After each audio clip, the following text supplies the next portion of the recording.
Hey, what's happening, YouTube? What's going on, my fellow eBay sellers? And today we're going to be answering the question, how many subscribers do you need to be a full-time YouTuber? So, first off, why is this relevant, right? This channel is about eBay selling and e-commerce and selling things online on, eBay, Amazon, Shopify. YouTube is a really powerful tool to drive traffic. If you're an eBay seller, if you can figure out a way to kind of document your process to show your finds, if most of the eBay items you sell are within a specific niche, maybe like old Coke collectibles, old Pepsi collectibles, Americana type stuff, anything like that. A lot of the people you get to watch your videos are going to be potential buyers of your products. Also, it's no secret that being a YouTuber is one of the most sought after jobs of millennials and even younger kids these days. Everybody wants to be on YouTube. And I get this question asked a lot, which is how many YouTube subscribers do you need to be a full-time YouTuber? So I figured I'd make a video to kind of address this topic. So this is kind of a really kind of vague question. There's a lot of kind of gaps we have to fill in. What is a full-time income, right? For a lot of people who are digital nomads who earn their money online, a lot of people like to move to Southeast Asia or South America, Central America, places that have a lower cost of living. And for somebody living in Southeast Asia, they may be able to get an apartment for $200 a month, a quality meal, maybe $1.50, $2. Their phone bill with unlimited internet, talk time, text, etc. Maybe something like, $18 a month as opposed to $100 here in the States. Their internet may be really cheap. They may be working out of a co-working space. There's people who may only need $12,000 a year to live fairly comfortably. Then again, if you're in the States, obviously most people aren't going to be able to live off that. If we're talking full-time income, I'm going to kind of assume on the low end, we'll say, $30,000 to $50,000. I think $55,000 is about the average household income. $30,000, for a single person, younger person, is enough to live comfortably. So how many subscribers do you need to be a full-time YouTuber? And again, we're going to say to earn $30,000 to $50,000 per year. Now here's something important to keep in mind. Subscribers are not that important to YouTube monetization or to making money on YouTube. And I think that's going to surprise a lot of people to hear. Everybody's seeking out subscribers. Everybody's trying to grow subscribers. Everyone wants to have 100,000 subscribers or 1,000,000 subscribers. But in the grand scheme of things, subscribers they play a role, but they actually have very little to do with how much money you make. And let me kind of break this down. So there are a lot of subscribers out there who have kind of more general topic channels or more entertainment-based channels. Think prank channels, social experiments, kind of pop culture, gossip, celebrity type channels. Those channels are going to tend to get a lot of views. They may get thousands, if not tens of thousands of views per video. They may have some videos that get millions of views. They may have tens of thousands, if not millions of subscribers. But typically they aren't going to earn that much money. And there's plenty of stories out there about YouTubers with 1,000,000 subscribers who are in a sense internet famous, have done cameos in movies, but they're still working retail jobs. They're still working as waiters and waitresses. And that's because oftentimes that type of content doesn't tend to make a lot of money. Now, I'm not going to try to go through every niche here, but if you make videos about business, self-improvement, making money online, health, fitness, makeup, how-to videos, these things tend to pay very well. If you do more kind of vague entertainment-based content, that tends to not pay very well. Now, the reason for this is, think about this. If I have a prank channel, yeah, I'm going to get a lot of views and a lot of people are watching it. But what products would somebody who watches pranks buy? They may like movies, they may buy some gag gifts, fart sound makers, things like that, but it's really not targeted towards any specific group. You may be able to say, okay, maybe people 13 to 21 are watching these videos, and you could advertise products that fall into that demographic.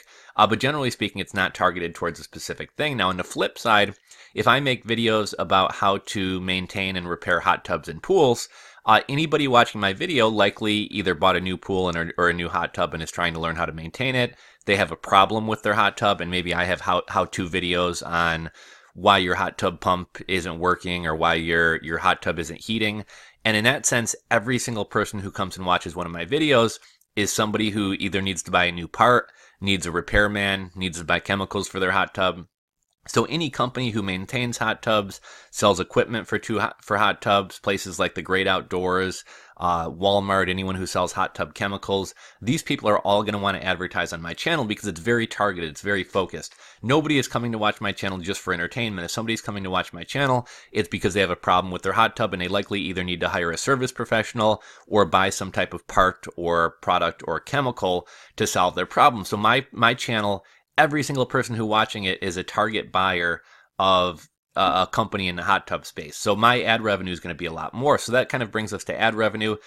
Generally speaking, people say YouTube CPM, which is cost per mil, it actually means cost per 1,000 views, is going to be $1 or $2. So if you get 1,000 views, you're going to make a buck or two. Now, if you have a very targeted channel, it's not uncommon for you to be able to make $17 to $20, maybe even higher per 1,000 views. So when you're first starting out on YouTube, just the nature of what you decide to make your channel about is going to play a big role in how profitable it's going to be. Now, I would suggest making channels about topics that you're passionate about, have knowledge of, have an interest in. I've tried to make channels about subjects strictly for the money, about car insurance or getting out of debt or whatever else. And it's painfully boring to make videos about a topic that you're not passionate about or interested in. And if you don't have knowledge on a topic, it requires a lot more work to research every video you're going to make. Whereas if you know a lot about a topic, it's very easy to crank out commonly asked questions videos and things like that. Getting back to kind of how much money you can expect to make, I'll kind of throw myself out there with some other channels that I run. I had a channel at 25,000 views that was making $2,500 consistently per month. When the adpocalypse happened, I forget if that was a summer ago or 2 summers ago, when adpocalypse happened, that 2,500 went down to under 700. It was like that for a couple months. It eventually did wind up coming back.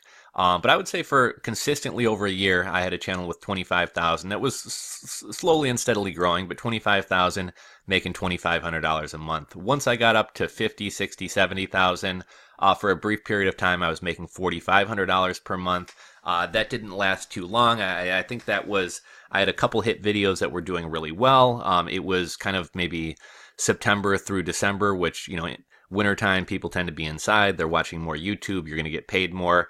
That's also after companies start doing their advertising planning and doing their ad spend. So people are spending more money on advertising. So that was kind of a perfect scenario. It didn't last that long. It slowly fell down to about 2,500.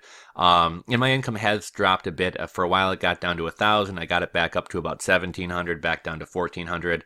But that kind of brings me to the next thing, which is YouTube ad revenue isn't really, really steady. So if you're relying on it for a full-time income, I would suggest either having multiple channels or having some alternative ways to bring in money for those times that YouTube ad revenue does dip or does fall. Now, a lot of YouTubers will sell paid shout outs. You can sponsor my video. I'll mention you on a video. Could be anywhere from a couple dollars to hundreds to even tens of thousands of dollars, depending on how large your channel is and how beneficial people think it could be to be associated with your channel. You could do sponsored reviews and things like that, sponsored videos, videos about a specific thing. If I have a channel about finance, Lending Club might approach me and say, hey, we'll give you $1,000 to make a video reviewing Lending Club or talking about Lending Club. You can also use affiliate links. So affiliate links would be, let's say I have a channel about paddleboarding or supping, stand-up paddleboarding. I could use affiliate links from Amazon, from different paddleboard companies, and I could do a video like the top 3 paddleboards under $1,000, and I put in their affiliate links. I'm going to assume that you guys know what affiliate links are. Those of you guys who are eBayers may be familiar with the eBay Partner Network, which is essentially eBay's affiliate program, similar to how the Amazon Associates program is Amazon's affiliate program. But you can link to eBay products and then be paid when they sell. Kind of how affiliate marketing works, just to give you a quick breakdown. There's a cookie period. It could be anything from a session to 24 hours to 2 weeks to 30 days to 60 days, sometimes even longer. But essentially, if somebody clicks a link to a paddleboard that you recommend, in the case of Amazon, if within the next 24 hours somebody buys that paddleboard or any other product on Amazon, you'll be credited. It varies per category, but typically about 4% of the sale. So if you sell $1,000 paddleboard, potentially you're going to make $40 in a commission. You also have things like Patreon, where people can pay you money each month to kind of support your channel and support what you're doing. If you do YouTube live chats, people can what is it, super chat, I believe it's called. People can give you $5 if they want, if they either just want to support you, or if people want to get their, their comment highlighted, or they have a question for you that they really want you to answer. They can do those. And while it sounds kind of silly, I have seen people make literally hundreds of dollars on like an hour live chat with people just giving $5, $10, $20, sometimes $50. You can make money doing that as well. So in terms of earning a full-time income, again, getting back to kind of the start of this, let's determine what a full-time income is. We're going to say like $30,000 minimum. I think in order to do this, you're really going to want to have several income streams. So don't just be reliant on YouTube ads. You're going to want to do some YouTube ads, some sponsorships, affiliate marketing. If there's some type of digital product or course, maybe, how to get started stand-up paddleboarding, how to buy your first paddleboard, sell these courses for $9.99, $29.99, whatever else. But if you start getting numerous revenue streams, it's going to take a lot less subscribers to make a full-time income on YouTube than if you're fully reliant on YouTube ad revenue. Also, YouTube ad revenue can fluctuate. YouTube's kind of up the bar in terms of what it takes to be monetized on YouTube. You're going to need 1,000 hours of watch time. I'm sorry, 4,000 hours of watch time and 1,000 subscribers. So this channel that you're currently watching right now, I have a couple channels. This channel, I have the watch time requirements met. I'm only at about 465 or so subscribers, so I am going to need to get that up. And even after I get it up, there's no guarantee I'm going to be monetized. But as long as the content's good and I'm not violating policies, I should be monetized. Although lately it's been upwards of 6 months wait to get monetized. I would appreciate it if you enjoy my channel, and specifically if you enjoy this video, please give it a thumbs up and hit that subscribe button below. That does help you kind of get ranked in YouTube. But let's get back really quickly to talking about subscribers a little bit. So in my opinion, there's two benefits, or a couple benefits of having subscribers. One, if you have 100,000 subscribers, there's potentially 100,000 people who are going to be notified, or at the very least see your video on their feed, and they might click it and watch it. So if you have subscribers, as opposed to if you don't have subscribers, you are getting your video out in front of more people. That doesn't guarantee more watch time or more views, but it gives you a better shot of it. Also kind of social proof. I tend to find people are more likely to watch a video if it has a lot of views, or if the video is by someone who has a lot of subscribers, than if it's, on a brand new channel or something like that. So that's another benefit of having subscribers. But ultimately, at the end of the day, some people have 100,000 subscribers and they're only getting 100 views per video. Some people have 100,000 subscribers, but they're in a niche that just doesn't pay very well. So, think about what niche you're going into. Try to have multiple income streams or multiple ways that you're making money. And I would say if I had to put a number on how many subscribers you need to be a full-time YouTuber, I would say at least 50,000. There's people who do it with much less than that. Again, if you're in a very targeted area, or if you found some other good ways to make money, you can do it with much less. But generally speaking, to get any decent amount of YouTube ad revenue and views and things like that on your video, I would say probably about 50,000 subscribers. It's not easy to get that many subscribers, but some people do it really fast. If you're uploading consistently and making quality content and connecting with your audience, it's definitely very possible to do it in under a year. So if you guys have any questions about YouTube, starting a YouTube channel, how to make money on YouTube, anything like that, feel free to drop a comment in the comment section below. I'd be happy to answer any questions or comments that you guys have. If you enjoyed the video, give it a thumbs up. And if you're not already subscribed to the channel, please help me out and hit that subscribe button below so I can get over 1,000 subscribers and get this channel monetized. I run a couple different channels, so I kind of spread myself thin across them. But I'm going to be trying to make more videos on this channel and putting a more focus into making some quality content for you guys. So thank you for watching. We'll catch you on the next video.